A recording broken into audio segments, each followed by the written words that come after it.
Hello students, in this video we are solving unit number 7 which is linear equations. So अगर हम linear equations की बात करूँ तो linear equation होती क्या है। linear equation को समझने से पहले हमें उससे पहले ये समझना होगा कि equations बेसिकली हमारे पास होती क्या है। तो अगर हम इसकी ऐसे बात करें कि where an algebraic expression is put equals, in short अगर किसी भी algebraic expression के दरमियान हमारे पास इक्वल आ जाए तो वो रिप्रेजेंट करता है कि ये इक्वेशन है। अब अगर हम एक्सरसाइज 7A की बात करें तो एक्सरसाइज 7A में हमें क्या बोला है, कुछ एग्जांपल्स दी हुई हैं और हमें ये बताना है कि कौन सा जो है वो इनमें से एक्सप्रेशन है और कौन सी जो है वो इक्वेशन है। ये हम 7A में सॉल्व करेंगे। लेकिन अब लीनियर इक्वेशन होती क्या है, ये तो समझ में आ गया हमें कि इक्वेशन होती क्या है जिसमें इक्वालिटी बीच में आ रही हो वेरिएबल्स के दौरान। In the above equation A B C X are called the variables और अननोन इक्वेशन, जैसे हमें यहाँ पर वेरिएबल्स भी दिए हुए हैं और कुछ नंबर्स भी दिए हुए हैं, जैसे A B C D, P दिया हुआ है, एक्स दिया हुआ है, सी दिया हुआ है, ये सारे क्या है वेरिएबल्स हैं। और इन वेरिएबल्स को के साथ कोई ना कोई एडिशन में या सब्ट्रैक्शन में या डिवीजन में कोई ना कोई नंबर दिया हुआ है और बीच में इक्वालिटी भी दी हुई है। तो ये किसको रिप्रेजेंट कर रहे हैं कि हमारे पास एक इक्वेशन है। अब लीनियर इक्वेशन बेसिकली हमारे पास क्या होती है, अगर हम इन वेरिएबल्स की पावर को देखें, इस वेरिएबल की पावर को देखें, इस वेरिएबल की पावर को देखें, अगर इनकी हाईएस्ट पावर जो है वो 1 है, यहाँ पर equation in which the variable have power 1 are called linear equation. तो ऐसी इक्वेशन जिनकी पावर जो है वो 1 हो, जैसे यहाँ पर पावर 1 है, कुछ भी नहीं है, दैट मीन्स 1 है, तो पावर 1 होगी तो लीनियर इक्वेशन कहलाएगी। अब यहाँ पे जो हमें एग्जांपल्स दी हुई है ना, अगर हम इन एग्जाम्पल की बात करें तो पहले इक्वेशन में सबकी पावर 1 है, that means it is linear equation. It is also an a linear equation, ये भी लीनियर इक्वेशन है। बट अगर हम इसकी बात करें तो इसकी हाईएस्ट पावर अगर हम देखें, ए पर 1 है पावर, बी पे 1 है पावर, सी पर क्यूब लगी हुई है। 3 पावर का मतलब क्या है, क्यूब, तो ये पावर क्यूब है, that means it is not a linear equation, ये लीनियर इक्वेशन नहीं है। इधर भी अगर हम देखें तो यहाँ पर तीनों पर 3 पावर लगी हुई है, क्यूब पावर लगी हुई है, तो that means it is also not a linear equation. So हमारे पास लीनियर इक्वेशन कौन कौन सी है, ये वाली ए बी एंड सी, जो कि यहाँ पे लिखा हुआ भी है। In the above example equation A B and C are linear equations. Linear equation समझ में आ गया। अब अगर हम एक्सरसाइज 7A की बात करें तो 7A में हमें यहाँ पर बोला हुआ है कि हमें इनमें से अलग करना है या फिर सॉल्व करना है, एक्सप्रेशन कौन सा है और इक्वेशन कौन सा है, और ये भी आइडेंटिफाई करना है कि इनमें से कौन कौन सी जो है वो लीनियर इक्वेशन है। तो सॉल्व करते हैं इसे।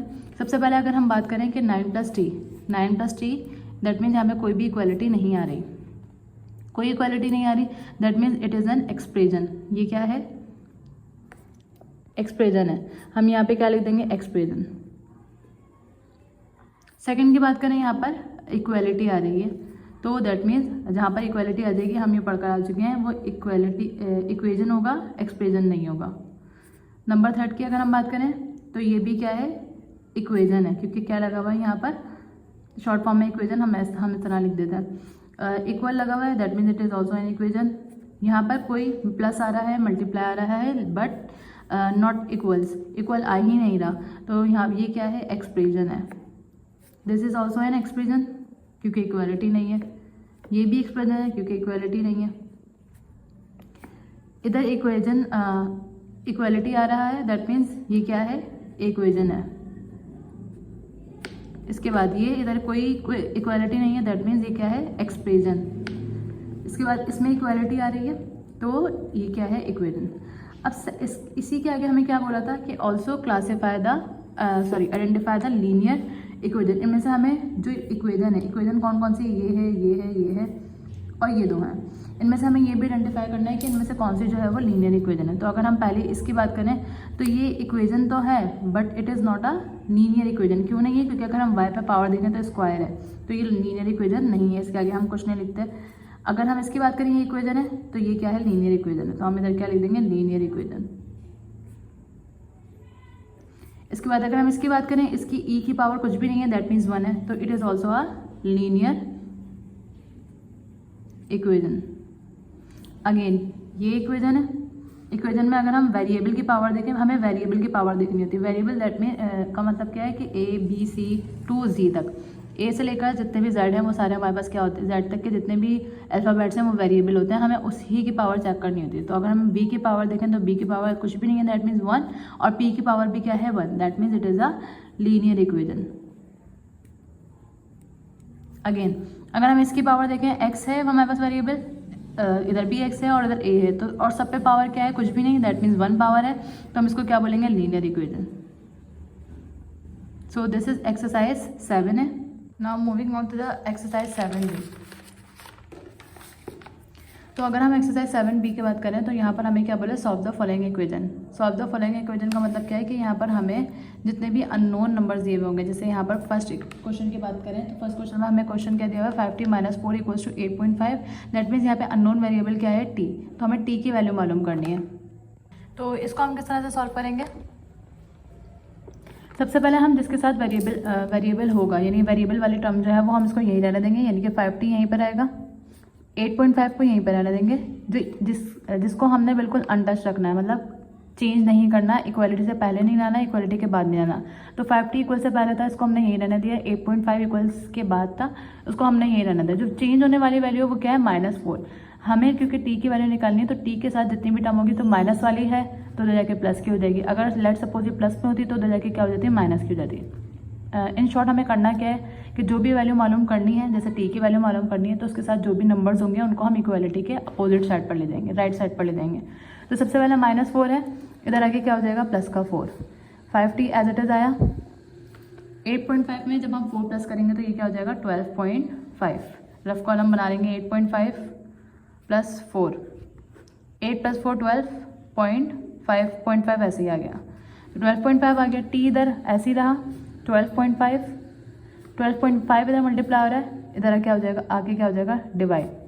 और 12.5 को जब हम 5 से डिवाइड करवाएंगे, अब इन दोनों को अगर हम डिवाइड करें तो 12.5 को डिवाइड बाय 5 करने से 2.5 आएगा। अगर हम रफ कॉलम में भी करें तो 12.5 जब 5 से डिवाइड होगा तो 5 2 ज़ा 10, 2 out of 0 2, 1 out of 1 is कुछ भी नहीं आएगा। पॉइंट इधर जो डेसिमल होता है वो हम क्या करते हैं, इधर लगा देते हैं। यहाँ पे हमें पास क्या आएगा, 5 हम नीचे उतार देंगे।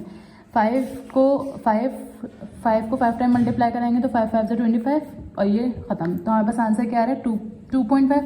अब अगर हम देखें तो t के साथ कोई भी वैल्यू ना एडिशन में आ रही है ना सब्ट्रैक्शन में आ रही है। इधर 5 इन दोनों के दरमियान कोई साइन नहीं था, दैट मीन्स यहाँ पे क्या आता, मल्टीप्लाई हो रहा था। तो यहाँ पे आके क्या हो गया, डिवाइड। इसलिए हमने इसको डिवाइड करवाया और आंसर आ गया t का क्या, 2.5। इसके बाद जो हमारे पास क्वेश्चन है वो क्या है, 3j - 4 whole number 1/2 equals to 1 whole number 1/2। अब इसको हम किस तरह से सॉल्व करेंगे। तो अगर हम यहाँ पर देखें, यहाँ पर हमारे पास दो वैल्यूज़ हैं वो मिक्स फ्रैक्शन में आ रही है। मिक्स फ्रैक्शन को हम पहले चेंज करेंगे, फ्रैक्शन फॉर्म में लेकर आएंगे, यानी 3j अपनी जगह पर ऐसे ही रहेगा। इसको जब हम सॉल्व करेंगे तो मिक्स फ्रैक्शन को हम किस तरह से कन्वर्ट करते हैं, 2/4 इज 8, 8 + 1 इज 9, 9/2 हो गया, इक्वल्स टू 2/1 इज 2, 2 + 1 इज 3, 3/2 हो गया। देन 3j, अब यहाँ पर हमें j की वैल्यू निकालनी। सबसे पहले माइनस का 9/2 है तो उधर जाके क्या हो जाएगा, प्लस का 9/2 हो जाएगा।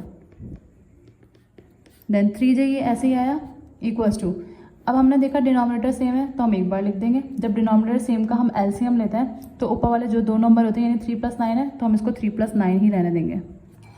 देन इसके बाद 3j इक्वल्स टू 9 + 3 इज 12/2। हम इस 3 को जब तक के इधर नहीं लाएंगे तब तक हम पूरी राइट हैंड साइड को सॉल्व ना कर लें। तो 2/1 इज 2, 2/6 इज 12। हमारे पास क्या आ गया, 3j इक्वल्स टू 6। 3 इधर मल्टीप्लाई हो रहा है j से, क्योंकि इन दोनों के दरमियान कोई साइन नहीं है, दैट मीन्स मल्टीप्लाई है। मल्टीप्लाई हो तो जाके क्या हो जाएगा, डिवाइड। तो हम इधर क्या लिखेंगे, j इक्वल्स टू 6/3, 3 1 ज़ा 3 एंड 3 2 ज़ा 6। तो हमारे पास j की वैल्यू क्या आ गई, 2, डिनोमिनेटर में 1। डिनोमिनेटर में 1 अगर हमारे पास आता है तो हम वो काउंट नहीं करते, दैट मीन्स हमारे पास आंसर क्या आ गया, j equals to 2। The next question is 4y/3 - 2 equals to 6। तो सबसे पहले अगर हम इसको सॉल्व करें तो 4y/3 अपनी जगह पर ऐसे ही रहा, माइनस का 2 उधर जाके क्या हो जाएगा, 6 को भी अपनी जगह पर ऐसे ही रहने देंगे। जो चेंज होता है वो बाद में आता है, यानी -2 अपनी जगह से चेंज हुआ ना तो माइनस का 2 इधर आके क्या हो जाएगा, प्लस का 2। अब 4y/3 ऐसे ही रहा, इसको हम सॉल्व करेंगे। 6 + 2 इज 8, 4y अपनी जगह पर ऐसे रहा, 3 इधर डिवाइड हो रहा है, डिनोमिनेटर में दैट मीन्स डिवाइड हो रहा है, उधर जाके क्या हो जाएगा, मल्टीप्लाई। तो 4y इक्वल्स टू 3/8 इज 24। अब 4 और 5 के दरमियान कोई साइन नहीं है, दैट मीन्स इधर क्या है, मल्टीप्लाई। तो 24, 4 इधर मल्टीप्लाई हो रहा है, इधर आगे क्या हो जाएगा, डिवाइड। 4 1 ज़ा 4, 4 6 ज़ा 24, दैट मीन्स y की वैल्यू हमारे पास क्या आ गई, 6। Moving to the next question which is w/8 + 3 equals to 12। तो सबसे पहले हम क्या करेंगे, इधर w/8 को हमने ऐसे ही रहने दिया, प्लस का 3 है, इधर जाके क्या हो जाएगा, माइनस का 3। w/8 ऐसे ही आया, 12 - 3 इज 9, 8 इधर डिवाइड हो रहा है, उधर जाके क्या हो जाएगा मल्टीप्लाई, तो W equals to 9 multiply by 8 and W equals to 9 by 8 is 72 which is the answer. Now the next question is m/7 minus 3 equals to -5. अब हम इसको किस तरह से सॉल्व करेंगे. सबसे पहले m/7 यहाँ पर हमने ऐसे ही रहने दिया, -5 अपनी जगह पर ऐसे ही रहने दिया, माइनस का 3 इधर आके क्या हो जाएगा प्लस का 3. m/7 ऐसे ही आया, प्लस माइनस माइनस, 5 में से 3 माइनस करेंगे तो हमारे पास क्या आएगा 2. लेकिन हम साइन किसका लगाएंगे, जो बड़ा नंबर होगा. तो 5 बड़ा नंबर है हमारे पास, 3 छोटा नंबर है, तो 5 के साथ साइन कौन सा है, 5 के साथ जो साइन होता है वो हम आगे वाला काउंट करेंगे. ये 5 का साइन है और ये प्लस जो है वो 3 का साइन है, तो दैट मीन्स यहाँ पे साइन किसका आ जाएगा माइनस का. देन m इक्वल्स टू -2 ऐसे ही आया, 7 इधर डिवाइड हो रहा है, उधर आगे क्या हो जाएगा multiply, and m equals to 7 को जब हम 2 से मल्टीप्लाई करवाएंगे तो माइनस ऐसे आया, 7/2 is 14 which is the answer of question number 5. Now the question number 6 है 0.5k plus 2 equals to 2.05. Same method से सॉल्व होगा ये भी.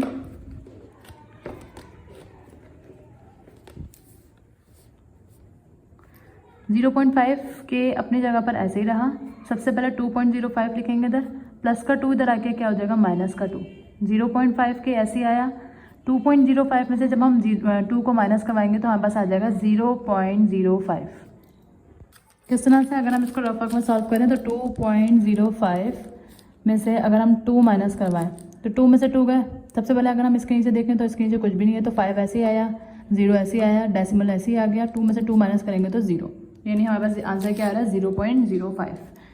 देन इसके बाद के इक्वल्स टू 0.05 ऐसे ही रहा, 0.5 इधर मल्टीप्लाई आ रहा है, इधर आगे क्या हो जाएगा डिवाइड. जब हम इसको डिवाइड करवाएंगे तो हमारे पास आंसर आ जाएगा 0.1.